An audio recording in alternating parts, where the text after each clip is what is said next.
اور شفقت وہیں ہوتی ہے جہاں کوئی غلطی ہوتی ہے، درگزر وہیں ہوتا ہے جہاں کوئی کوتاہی۔ عورت اطاعت کرے، فرما برداری کرے، اس کو حکم ہے، خامن درگزر کرے، شفقت کرے، اور کوئی کوتاہی دیکھے، کوئی غلطی دیکھے، اس پر پردہ پوشی کرنے کی کوشش کرے۔ یاد رکھیں اعلیٰ حضرت فاضل بریلوی رحمۃ اللہ علیہ فرماتے ہیں جو مردان خدا ہیں، جو اللہ کے بندے ہیں، جو مردان خدا ہیں، فرمایا ان کا طریقہ تو یہ ہے کہ وہ اپنے گھر والوں کی بڑی بڑی غلطیاں معاف کرتے ہیں، بڑی بڑی کوتاہیاں، بڑی بڑی۔ حضرت ابو الحسن رحمۃ اللہ تعالی علیہ، جناب ابو الحسن خرقانی بہت بڑے درویش صوفی گزرے اور صاحب بصیرت اور زندہ اور بیدار مغز صوفی تھے، صرف ہو والے صوفی نہیں تھے۔ ان کو خبر ہی نہیں کہ معاشرے میں میں کھٹکتا ہوں دل عالم میں کانٹے کی طرح، اور تو فقط اللہ ہو اللہ ہو اللہ ہو۔ حضرت ابو الحسن خرقانی خانقاہ بھی آباد کرتے تھے، اور معاشرے میں کبھی ظلم ہوتا تھا تو بادشاہوں کا جا کے حقہ پانی بھی بند فرما دیا کرتے تھے۔ بڑے بیدار مغز اور بیدار ذہن صوفی تھے۔ حضرت بایزید بستامی رحمۃ اللہ علیہ کے سجادہ تھے، اور محمود غزنوی آپ کا مرید تھا۔ اب بہت صاحب بصیرت بادشاہ ہوا ہے، وہ آپ کا خدمت گزار تو حاضر ہوتا تھا۔ محمود غزنوی کہتے ہیں جب میں پہلے دن گیا تو بابا جی مجھے اٹھ کے نہیں ملے، بیٹھے بیٹھے سلام کیا، واپس آنے لگا تو مجھے چھوڑنے آئے میری سواری تک، تو میں نے کہا حضرت جی جب آیا تھا تو پوچھا بھی نہیں اور اب چھوڑنے آ گئے۔ تو فرمانے لگے جب تو آیا تھا تیرے اندر تکبر تھا، تو کہتا تھا مولوی بادشاہوں کو اٹھ کے ملتے ہیں اس لیے نہیں ملا، اور اب تو سوچ رہا ہے کہ نہیں سارے مولوی ایک طرح کے نہیں ہوتے، اس لیے میں تیری عزت دینا تیرے لیے ضروری سمجھا ہے، اس لیے تجھے چھوڑنے آیا ہوں۔ حضرت ابو الحسن بڑے صاحب بصیرت آدمی۔ ایک آدمی یمن سے آیا کئی 100 کلومیٹر کا سفر طے کر کے ملنے، اس نے دروازے پہ دستک دی، حضرت کے گھر کے دروازے، بادشاہ کے پیر ہیں۔ اندر سے بی بی صاحبہ بولی کون ہے دروازے پہ؟ فرمایا میں یمن سے آیا ہوں یا مصر سے آیا ہوں، بڑی دور سے ملاقات کرنی ہے۔ حضرت صاحب کدھر ہیں؟ تو بی بی کہنے لگی تجھے بھی کوئی کام نہیں جس طرح اسے کوئی کام نہیں، تو بھی فارغ ہے اس کی طرح، بس یہی اللہ اللہ یہی ڈیوٹی ہے تیری بھی۔ میں نے کہا یار اتنا بڑا صوفی اور گھر میں اس کا کیا حال ہے، وہ بات کرنے والی؟ تو میں نے کہا جناب حضرت کدھر ہیں؟ تو کہنے لگی وہ کوئی جنگل میں بیٹھا اللہ اللہ کر رہا ہوگا، نہ بچوں کی فکر نہ گھر بار کی فکر، مسئلوں سے بھی پیٹ بھرتے ہیں کبھی، ادھر بیٹھا ہوگا، جا ملنا ہے تو تو بھی چلا جا، دوبارہ دروازے پہ دستک نہ دینا خبردار۔ کہتے ہیں میرے وہ جو میں ایک ذائچہ بنا کے آیا تھا نا اللہ کے ولی کا، وہ میرا سارا ہی ٹوٹ گیا۔ میں نے کہا کچھ نہیں حال، جس کا گھر حال نہیں تو باہر کیا ہوگا، اندر ہی کوئی طبیعت نہیں۔ لوگ فٹافٹ اعتراض کرتے ہیں، کہتے ہیں صاحب فلاں بندے کو نہیں صحیح کر سکے تو، حالانکہ یہ بات اور ہے، یہ پہلو اور ہے۔ نوح علیہ السلام کی بیوی اگر کافر رہ جائے، بیٹا اگر غیر مسلم رہ جائے تو یہ حکمت الہی ہوتی ہے، یہ اللہ پاک کی حکمت ہوتی ہے، حکمت ہوتی ہے، اس میں پیغمبر کی تبلیغ میں کوئی اعتراض نہیں کیا جا سکتا۔ اس نے کہا جنگل میں ہوں گے تو بھی چلا جا۔ کہتے ہیں وہ جو میرے ذہن میں ان کا زاویہ تھا، وہ جو ایک شخصیت کا روپ میں بنا کے وہ تو نکل گیا، لیکن میں نے کہا چل اتنی دور سے آیا ہوں بابے سے میل ہی لیتا ہوں، شام ہو گئی ہے رات بھی رہنا ہے۔ کہتے ہیں میں نے جنگل کی طرف منہ کیا تو حضرت جنگل سے آ رہے تھے اور شیر پہ بیٹھے ہوئے تھے، شیر پہ بیٹھے تھے۔ فرماتے ہیں پھر میرے دل میں خیال آیا، میں نے کہا بی بی قابو آتی نہیں اور شیر کو قابو کیا ہوا ہے۔ پھر وسوسہ آیا اتقوا فراست المومن فإنه ينظر بنور اللہ، رواہ ترمذی او کما قال صلی اللہ علیہ وسلم۔ اللہ کے رسول فرماتے ہیں مومن کی فراست قلبی سے ڈرو، وہ تو اللہ کے نور سے دیکھا کرتا ہے، اللہ کے دیے ہوئے نور سے دیکھتا ہے۔ اللہ اکبر۔ جب یہ بات سنی نا، اس نے کہتے میں نے دل میں سوچی تو حضرت میرے دل کی بات جان گئے اور فرمانے لگے او بھائی، کہتے میں نے کوئی حال بتایا نہیں، خود ہی فرمانے لگے میاں اس کے اندر صرف ایک ہی غلطی ہے کہ وہ زبان کی ٹھیک نہیں، بستر کی بڑی پاک ہے، نظر کی بڑی پاک ہے، کردار کی بڑی اچھی ہے، میرے بچوں کو پالتی ہے، بس زبان کی ذرا ٹھیک نہیں۔ اور فرمانے لگے میں اس نتیجے پہ پہنچا ہوں اگر میں نے اسے نکال دیا تو اور کوئی رکھے گا نہیں، بیچاری زندگی ساری پریشانی میں گزار دے گی، اور پھر اگلے لفظ کہے تو حد ہو گئی، فرمانے لگے میں اس بد زبان سے حسن سلوک کرتا ہوں، اللہ نے یہ بے زبان مخلوق میری فرما بردار بنا دی ہے۔ فرمایا یہ میرے وظیفوں چلوں عبادتوں سے نہیں آیا شعر، یہ اس بد زبان سے حسن سلوک کرتا ہوں تو رب نے یہ بے زبان مخلوق میری۔ اب یہ گنجائش، یہ حکم خامند کے لیے ہے، یہ تقریر سن کے بی بی نہ کہہ دے کہ میں نے بد زبان ہونا ہے تو آپ فرما برداری کریں میری، تو یہ جس کے لیے بات ہو اسی تک رہے۔ خامند کو حکم ہے کہ اگر کوئی کوتاہی ہے تو اس کوتاہی کی پردہ پوشی کرے۔ گھر جو ہوتا ہے نا، گھر کچھ چیزیں اجازت نہیں دے رہی میری کہ میں کچھ اور بات آپ سے کروں، کچھ آپ کو نیند بھی آ رہی ہے۔ دیکھیں پورا وجود سلامت ہو اور اندر روح نہ ہو تو بندہ زندہ رہ سکتا ہے؟ جڑے نہیں بولے انہیں رہ لینا میرا خیال۔ وجود ہو سارا سلامت ہے لیکن روح سلامت، بندہ بچ جائے گا؟ بولے نا یار، جنہیں نیند آ رہی ہو بولو، نہیں نہ رہ سکتا۔ پورے گھر میں ہر شے ہو، ذمہ داری سے بات کر رہا ہوں، پورے گھر میں ہر شے موجود ہو، اگر گھر میں دین نہ ہو تو گھر چلتا نہیں چل سکتا۔ جس گھر میں نماز نہ ہو وہ گھر نہیں چلتا، جس میں قرآن پاک نہ ہو وہ گھر، اس لیے کہ دین روح ہے۔ دین، اگر گھر میں دین نہیں تو گھر چل سکتا؟ سن لے حدیث پاک ترمذی شریف کی، نبی کریم علیہ الصلوۃ والسلام، یہ بھی حق ہے، یہ آخری بات اس عنوان پہ سنیں، یہ حق آخری ہے، اس کو بھی سمجھیں۔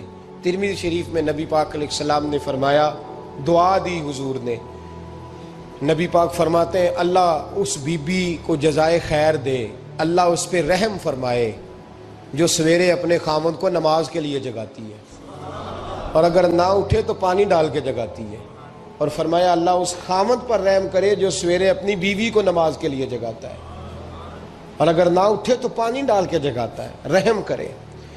سب سے زیادہ حق میاں بیوی کا ایک دوسرے کا ساتھ یہ ہے کہ انہیں دیندار بنائے۔ دین کی جس بات کا خامند کو پتہ ہے، اعلیٰ حضرت نے لکھا ہے کہ خامند کی ذمہ داری ہے بیوی کو تعلیم دینا، یہ اس کی ڈیوٹی ہے پردے کا پابند کرانا، اس کی ذمہ داری ہے کہ اسے قرآن و سنت کے جو احکام پتہ ہے اپنی بیوی کو سکھائے، اس کو بتلائے، اس کو سمجھائے، ذمہ داری ہے اس کی۔ فرمایا اللہ اس پہ رحم کرے، ذمہ داری ہے، ایک دوسرے کو مذہب سے آشنا کریں، پیار کے ساتھ محبت کے ساتھ قائل کریں۔ خامند بڑی باتوں میں روٹھ جاتا ہے، اگر کبھی اس بات پہ بھی روٹھ جائے کہ آج نہیں روٹی کھانی تیرے ہاتھ کی، انہیں نماز ہی نہیں پڑھی تو آج نہیں میں نے تیرے ساتھ کوئی بات کرنی اس لیے کہ تیری آواز گلی میں نے سنائی دی ہے مجھے، تو خامند کو چاہیے کہ اسے دینداری سکھائے۔ عورت کو بھی چاہیے کہ وہ کہے صاحب تھوڑی روٹی کھا لینی ہے لیکن مہربانی کریں حلال رزق لے کے آئے، مجھے زیادہ کپڑوں کی ضرورت نہیں، میں پرانے پہ گزارا کر لوں گی لیکن میرے بچوں کے حلق سے ہرا نہیں گزرنا چاہیے کہ دینداری ایک دوسرے کو سکھائیں، ایک دوسرے کو۔ حضرت سلطان باہو کا نام تو سنا ہوگا آپ حضرات نے، الحمدللہ کافی لوگوں نے سنا ہوگا۔ حضرت سلطان باہو رحمۃ اللہ علیہ کے جو والد تھے ان کا نام تھا حضرت بازید، جاگیردار تھے، دنیا دار تھے، بہت بڑے مالدار تھے۔ فرماتے مذہب کی طرف میرا رجحان نہیں تھا، چوتھی شادی کی بی بی راستی کے ساتھ۔ بی بی صاحبہ بڑی نیک تھی، بی بی صاحبہ کہتی ہیں میرا دل کرتا تھا میرا خامد بھی نمازی ہو جائے، اور عام دنیا دار نہیں تھے، 7 جاگیروں کے مالک تھے۔ بڑا مشکل ہوتا ہے، اے پیران نظام کے آستانوں پہ غریب لوگ رہ گئے ہیں، جڑا 4 جماعتیں پڑھ جائے یا پیسے آ جائیں انہوں نے تو کسی پیر دی لوڑ ہی کوئی نہیں، اور اگر بندہ مالدار ہو تو کئی پیروں دے آپ مرید ہوندے نے، وہ کہتے ہیں مینوں آپ کنے پیر سلوٹ کر دیں۔ ایک صاحب نے میری ایک دفعہ افطاری کی تو کہنے لگے آپ کی افطاری ہے، اس جگہ ایک اجتماع سے میں نے بیان بھی کرنا تھا تو واپسی پہ ان کے ہاں انہوں نے مجھے فوٹویں دکھانی شروع کر دی۔ اب یہ بھی ایک مسئلہ ہے نا، کیا کہتے ہیں اس کو، سیلفی؟ جی ہاں، بڑے بڑے سیانے بندے ساری دیہڑی یہی کام کر دے رہے ہیں اور کم ہی کوئی نہیں سرے، تو وہ مجھے تصویریں دکھانے لگے، اے پیر صاحب دی بھی میں دعوت کیتی، اے پیر صاحب دی بھی میں دعوت کیتی، اے پیر صاحب دی بھی میں دعوت کیتی، اے پیر صاحب دی بھی میں دعوت، 14-15 پیر مجھے گنوا دیے۔ تو کھانے تو بعد مینوں کہنے لگے کہ تسی دوبارہ کدو آؤ گے؟ میں کہا جدو تسی 200 بندے نو میرا بھی نام دس لو گے ادو آ جاؤں گے۔ اب مالدار آدمی ہے نا، تو اب بعد میں مجھے ایک دو دفعہ انہوں نے فون کیا، میں کیا وہ بڑے بڑے پیراں دی اس لسٹ وچ میں اپنا نام نہیں شامل کرانا چاہتا، میں نے تو نہ چھوٹیاں چھوٹیاں جی رہن دے بھائی، ہم بچتے ہیں اس کام سے، بچتے ہیں ایسے آدمی سے۔ وہ کسی درویش نے کہا تھا، جس کی ہر بات میں پوشیدہ ہو نشتر کی چبھن، ایسے ہر صاحب احسان سے ڈر لگتا ہے، بچنا چاہیے۔ تو مالداروں کے تو آپ بڑے مرید ہوتے ہیں، کئی پیر حاضریاں دیتے پھرتے ہیں، کئی مولوی دستے نگر ہوتے ہیں، معاذ اللہ، اللہ خودداری اور عزت نفس عطا کرے، آمین تو کہہ دیجئے، دینداری کی اللہ توفیق عطا فرمائے۔ تو بہت بڑے جاگیردار تھے حضرت سلطان باہو رحمۃ اللہ علیہ کے والد۔ بی بی شیبہ کہتی ہے نمازی بنانا تھا خاوند کو۔ کس کو؟ کس نے؟ بولے، کس نے نمازی بنانا ہے؟ اور بیوی کو کس نے بنانا ہے؟ پکی گل نے جی؟ میں کونسلر صاحب نو میں کیا ماشاءاللہ جیت گئے ہو؟ کہندے ہاں جی۔ میں کہندے جی کوئی حکم ہوئے تو میں دسو۔ میں کہ حکم ہے کہ تسی اپنے حلقے دے بندیاں دی ڈیوٹی لانی، کیڑا کیڑا نماز حاضری لانی ہے، کیڑا کیڑا نماز پڑھنا ہوندا ہے تے کیڑا کیڑا نہیں ہوندا۔ کہنے لگے بڑے سیانے نکلے ہو، پہلا مینوں ہی وسیتے واڑ چھڑیا جی، میں جاؤں گا تے دوجیاں دی حاضری لاں گا نا۔ تو خاوند نمازی بنائے گا بیوی کو تو اس سے پہلے خود بنے گا تو بنائے گا نا جی۔ جی تو اگر خاوند کہہ دے تو پڑھیا کر، میرے پیچھے نہ لگی، تو کتنی جنی کو تو پڑھنی اونی میں پڑھنی ہے نا۔ تو میں آج میں ایک دوست کو کہہ رہا تھا، میں کہہ رہا تھا بچے وہ کام نہیں کرتے جو آپ کہتے ہیں، اور میں نے جمعے میں بھی کہا تھا بچے وہ کرتے ہیں جو ہمارا عمل دیکھ کے بچے چلتے ہیں، صرف بات پہ عمل نہیں کرتے۔ بی بی راستی کہتی ہے میں نے ٹھان لی کہ میں نے اس جگیردار کو، وڈیرے کو، اس موٹے بڑے چودھری کو میں نے نمازی بنانا اور بنا کے دکھانا ہے نمازی۔ بی بی صاحبہ کہتی ہیں کہ وہ جس خاتون کی بھی باری ہوتی تھی، 4 بیویاں ہوتی تھیں، وہ اس کا حق ادا کرتے تو بعد میں اپنی خوابگاہ میں جا کے آرام کرتے۔ ان کا جو خادم تھا، ملازم، وہ رات کو دودھ کا پیالہ انہیں دینے جاتا تھا، سونے سے پہلے ان کے پاس دودھ کا پیالہ پہنچتا تھا۔ تو بی بی صاحبہ کہتی ہیں میں نے رات کو ملازم سے کہا دودھ دینے تو نہیں جائے گا، میں جاؤں گی۔ کہ میں آدھی رات کو دودھ کا پیالہ لے کے حاضر ہوئی۔ تو کیسے آئی؟ میں نے کہا بی بی ہوں، آ گئی ہوں، تو اب مہربانی کریں۔ میں نے کہا اگر اجازت دیں تو آپ کے پیر نہ دبا دوں؟ چل دبا دے۔ بی بی کہتی ہیں پیر دباتے دباتے میں نے کہا اگر اجازت دیں تو صبح نماز کے لیے جگا دوں؟ یہ نماز کی تبلیغ ہو رہی ہے۔ تو بابا جی پتہ کیا کہتے ہیں حضرت بازید؟ کہنے لگے تو مجھے جانتی نہیں، خبردار مجھے تبلیغ کرنے کی کوشش کی، اس گھر میں رہنا ہے تو سانس اونچا نہ لینا، پتہ ہے تو کس کے ساتھ بھی آئی، خبردار۔ کہتے ہیں میں چپ کر کے آ گئی۔ اگلے دن پھر دودھ لے کے پہنچ گئی تو انہوں نے آنکھ کھول کے دیکھا میری طرف، پھر آ گئی ہے۔ میں نے کہا میرے خاوند ہیں، میرے سر کے تاج ہیں، پیر دبا دوں؟ کہ دبا دو۔ کہتے ہیں میں نے 10 منٹ پیر دبائے تو میں نے کہا اگر جان کی امان پاؤں تو فجر میں جگا دوں؟ میں نے جلال فرمایا۔ کہنے لگے تجھے کہا تھا نا کہ مجھے کسی کا مشورہ قبول نہیں، تو کون ہوتی ہے مجھے بات کرنے والی، چل دوڑ جا۔ بی بی صاحبہ کہتی ہیں میں 10 دن جاتی رہی۔ کتنے دن؟ انہوں نے سختی بھی کی، برا بھلا بھی کہا، اور کئی دن یہ بھی کہا کہ کل آئی تو پھر یاد رکھنا۔ کہتی ہیں 10ویں دن میں گئی تو حضرت بازید کہتے ہیں میرے دل میں خیال آیا یہ جان چھوڑنے والی نہیں، یہ باز نہیں آئے گی، اور چلو ہے بھی تو میری بیوی، غلط بات بھی کوئی نہیں کر رہی، کہہ بھی نماز کر رہی ہے۔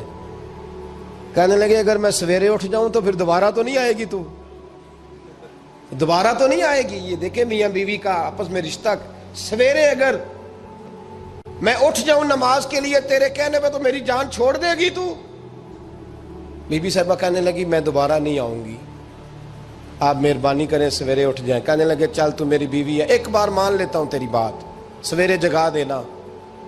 بی بی راستی کہتی ہے میں پہلے سو کے اٹھا کرتی تھی، وہ رات میں سوئی نہیں، کہتی میں ساری رات رو کے گزار دی، ساری رات، اور بیدار رہ کے گزار دی۔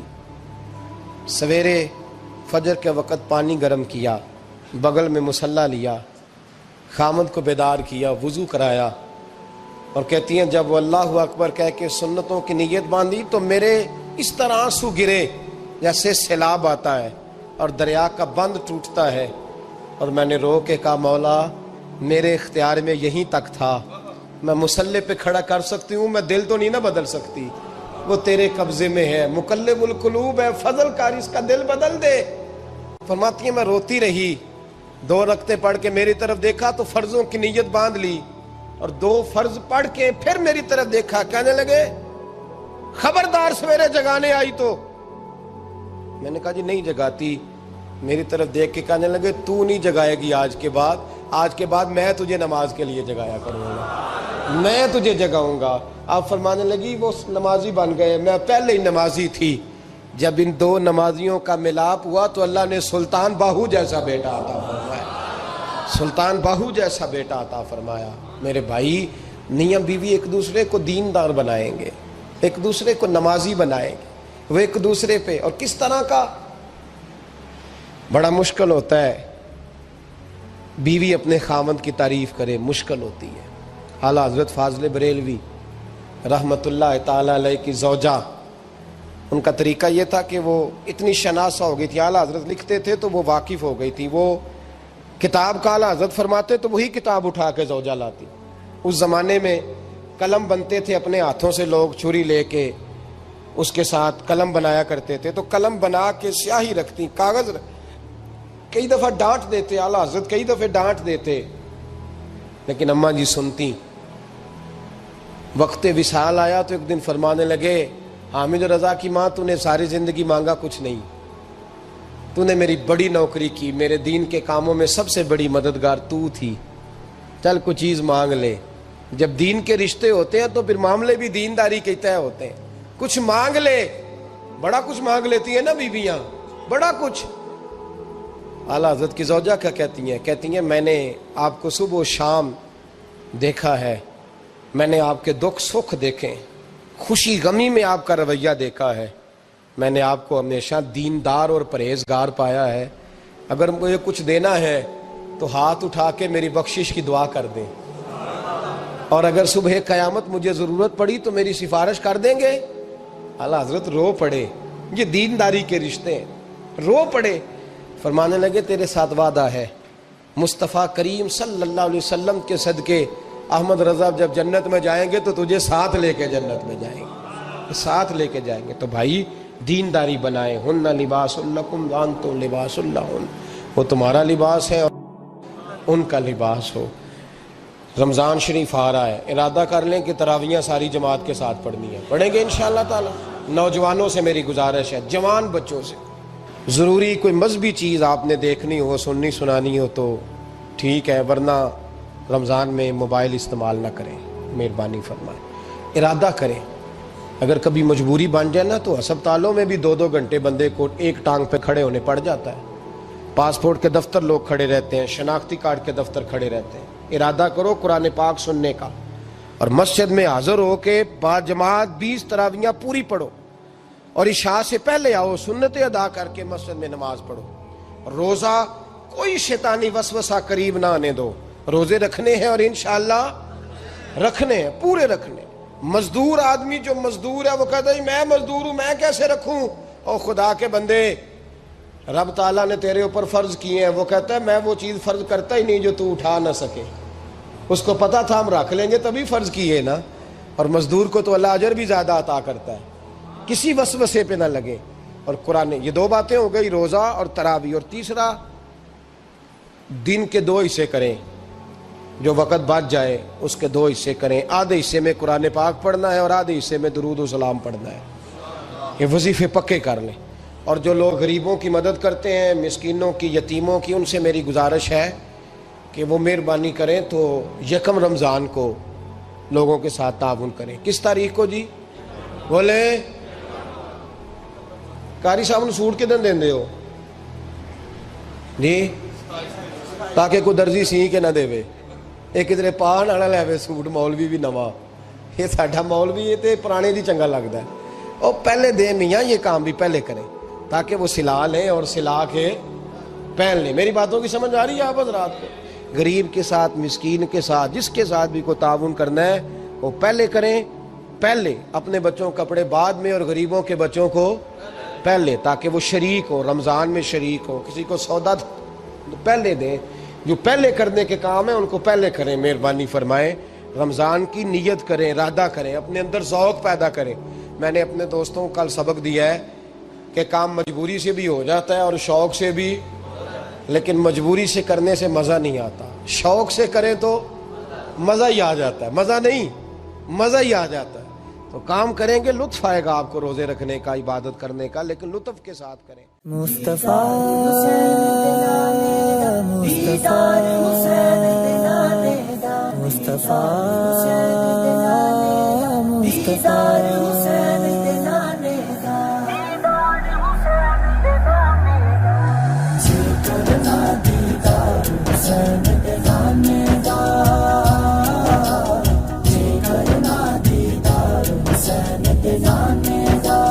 ہو جائے عاشق یار حسین دے نانے دا.